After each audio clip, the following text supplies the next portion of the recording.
Olá, eu sou Stanislau Bobovski e este é meu canal pessoal do YouTube. Aqui eu trago mensagens de fé, de esperança e de amor. Mensagens que levam Deus para o teu coração e que levam calma e paz para a tua vida. E hoje eu quero falar de um assunto bem polêmico e bem impossível de acontecer.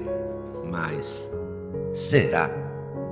E se eu te dissesse que existe um registro histórico de um homem que literalmente caminhou sobre as águas? Não estou falando de metáforas. Não estou falando de uma lenda distorcida pelo tempo. Estou falando de testemunhas oculares que viram com seus próprios olhos alguém desafiando as leis da física, de uma forma que até hoje a ciência não consegue explicar. Fica comigo até o final deste vídeo, porque essa história vai te mostrar algo poderoso sobre a fé, sobre o medo e o que acontece quando você tira os olhos do que realmente importa. A cena acontece no Mar da Galileia, que na verdade é um lago de água doce com cerca de 21 quilômetros de comprimento e 13 de largura. Não é um oceano, mas aquele lago tem uma característica que o torna extremamente perigoso. Ele está a 213 metros abaixo do nível do mar e é cercado por montanhas.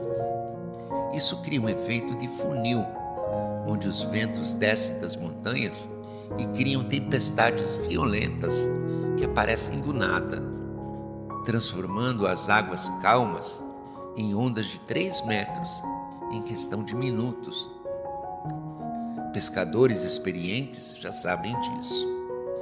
E entre os 12 discípulos de Jesus, pelo menos 4 eram pescadores profissionais daquele lago: Pedro, André, Tiago e João. Era noite. Jesus havia acabado de alimentar 5.000 homens, sem contar mulheres e crianças, com apenas 5 pães e 2 peixes. A multidão estava eufórica. Eles queriam fazer Jesus rei à força, mas ele não veio para ser esse tipo de rei. Então ele fez algo interessante. Ordenou que os discípulos entrassem no barco e fossem na frente, para o outro lado do lago, enquanto ele dispersava a multidão. E depois ele subiu sozinho ao monte para orar. Os discípulos obedeceram, entraram no barco e começaram a remar em direção a Cafarnaum. Mas no meio da travessia aconteceu exatamente o que todo pescador da Galileia teme: o vento mudou. As ondas começaram a bater violentamente contra o barco. E o Evangelho de Marcos registra um detalhe técnico importante. Eles estavam remando com dificuldade, porque o vento era contrário. Isso significa que não importava quanta força fizessem, o barco praticamente não avançava. Agora imagina a cena: escuridão total. Você está no meio de um lago, ondas batendo de todos os lados e a água entrando no barco. Seus músculos queimando de tanto remar. Horas se passando e você praticamente no mesmo lugar. O medo começa a entrar, porque esses homens sabiam de histórias, conheciam pessoas que haviam morrido afogadas naquelas águas. E desta vez, Jesus não estava com eles no barco. O Evangelho de Mateus diz que era a quarta vigília da noite, quando Jesus foi até eles. No sistema romano de divisão do tempo, a quarta vigília ia das 3 da manhã até as 6 da manhã. Isso significa que eles haviam passado a noite inteira lutando contra aquela tempestade, exaustos, aterrorizados. Provavelmente, alguns já achando que iam morrer. E então eles viram algo que congelou o sangue deles. Uma figura caminhando sobre a água, não lutando contra as ondas, não sendo arremessada para cima e para baixo, simplesmente caminhando, como se o lago fosse chão sólido. E a reação deles não foi: que alívio, a Jesus! A reação foi terror puro. Eles gritaram de medo, pensando que era um fantasma, porque na mente deles aquilo era impossível. Seres humanos não caminham sobre a água. Se está caminhando sobre a água, não é humano. Mas então ouviram a voz: coragem, sou eu, não tenham medo. E aqui está Pedro, impulsivo, corajoso, mas também cheio de dúvidas. Ele grita de volta: Senhor, se és tu, manda-me ir a ter contigo por cima das águas. Presta atenção nessa frase. Pedro não disse: prove que é você fazendo algo. Ele disse: se é você, me chama para ir até você. Porque no fundo, Pedro sabia algo. Na presença de Jesus, o impossível se torna possível. E Jesus respondeu com uma palavra, apenas uma palavra: vem. Não deu instruções técnicas, não explicou como funciona, não disse: primeiro você precisa aprender a andar sobre água rasa. Apenas vem. E Pedro fez algo absolutamente insano. Ele saiu do barco, no meio da tempestade, no meio da noite, e colocou o pé na água. E o pé não afundou. A água sustentou seu peso, como se fosse concreto. Pedro deu um passo, outro passo, e ele estava caminhando sobre o mar da Galileia, no meio de uma tempestade. Fisicamente impossível, mas estava acontecendo. Agora vamos pausar aqui um segundo, porque tem algo profundo acontecendo.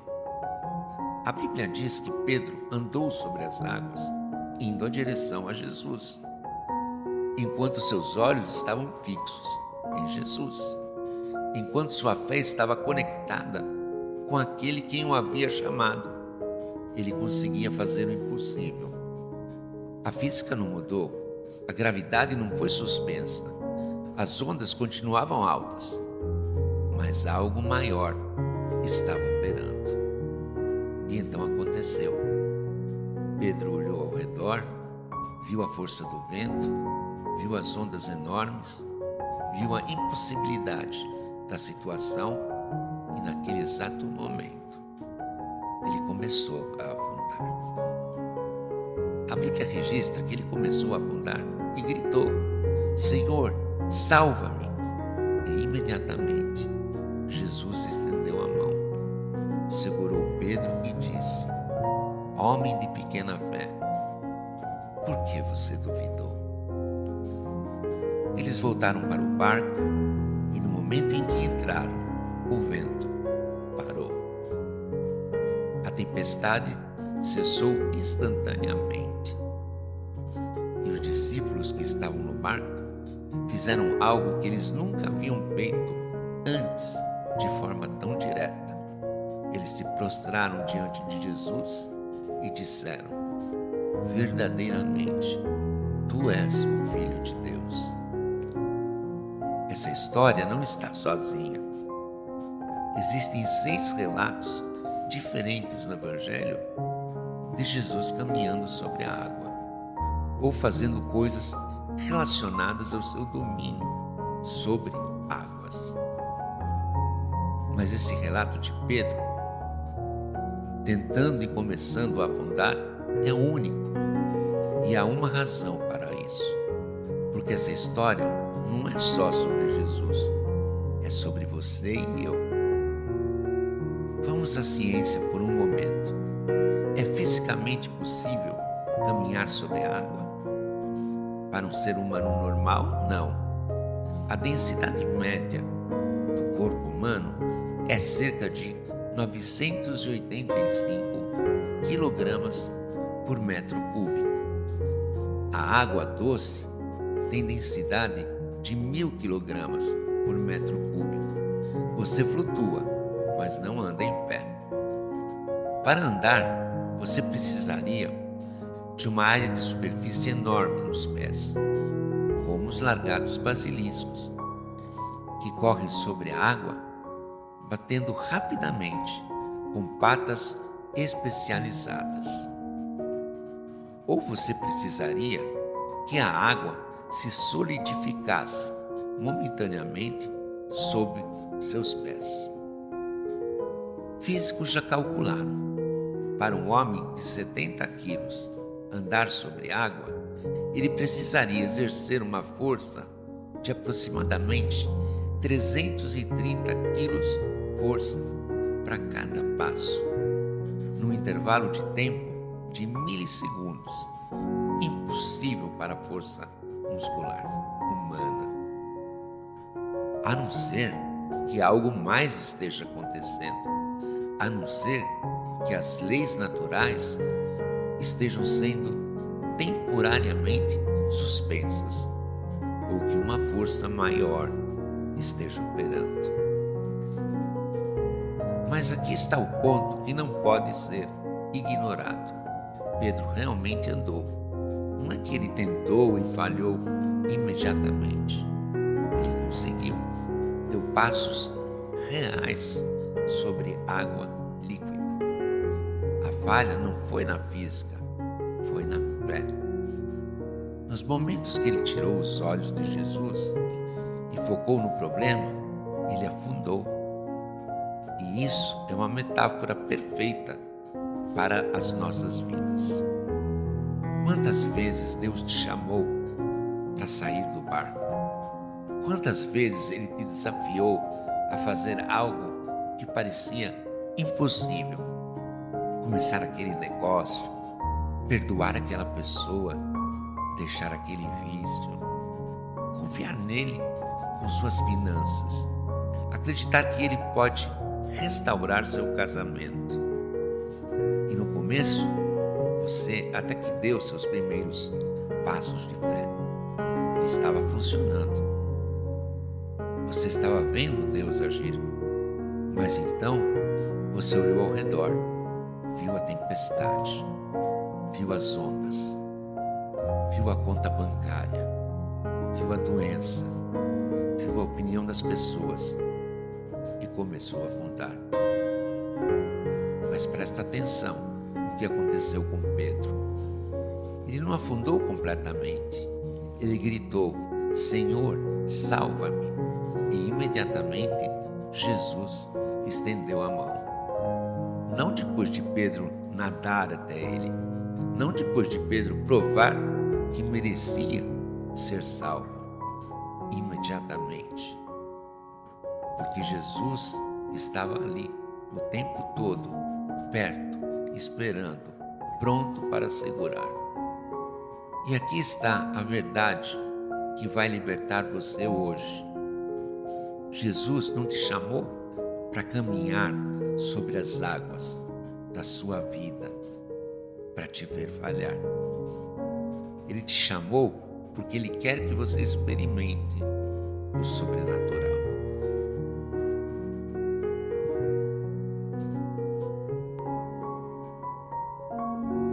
Você que assistiu este vídeo até agora, não esqueça de se inscrever no canal, de assinalar o sininho, para que possa ser avisado quando lançarmos um novo vídeo e de dar aquele positivo de gostei, para que o YouTube entenda se tratar de um conteúdo bom e assim o mande para mais pessoas.